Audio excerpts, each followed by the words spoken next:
Hello, folks and friends in the Ninth Ward. Now, our ward has seen some trying times over the past 10 months.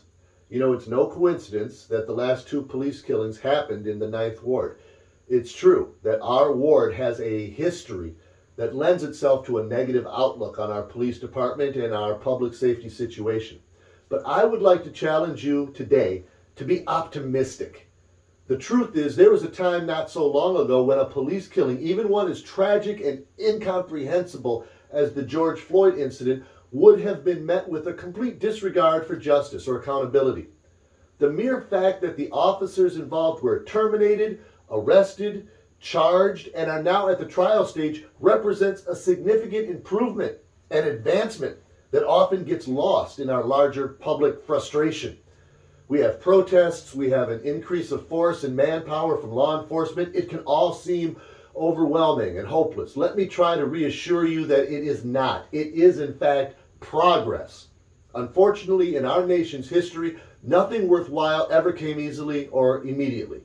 The most important changes always occur slowly and over time, sometimes in increments so subtle we barely recognize them at all. The murder trial of the man who killed George Floyd, this is one of those moments. For our city, for the greater audience of people who care about justice, many eyes are upon us now. As your next city council member, I want to assure you that I fully understand the gravity of the moment and what it will mean for us going forward. Make no mistake about it. We have an expectation that justice will be served, and anything less than what we perceive as a full measure of justice will almost surely be met with vocal displeasure and additional protests. But I would challenge people to recognize that this moment is bigger than one person. It's bigger than one tragic victim. It's even bigger than our city. This moment is about progress. We are entering an era in our society when more and more the unjust acts of excessive force by the police are no longer tolerated or excused. That's good. That's progress.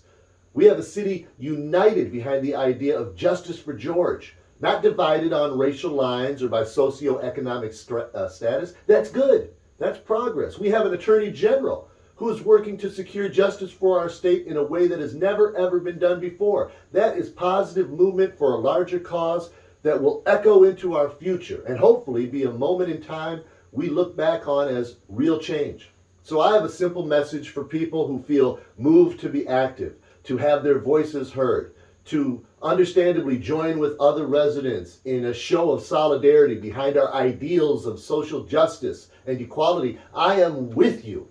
I am working for your goals. And I want to be there at the end when we can turn our protest into true celebration and shout, "We did it! We got it done!" I want to remind everybody going out to gather in public that we still need to be mindful of issues like wearing our masks and social distancing when possible. I want to invite you to call me or email me if you have an event or a gathering that you'd like me to attend or to speak at. I'm here for you now as your candidate and soon as your next city council member. I'm not going to forget about you. I'm definitely not going to let you down. As many of you already know, this is my issue. And I am as committed as you are about being victorious.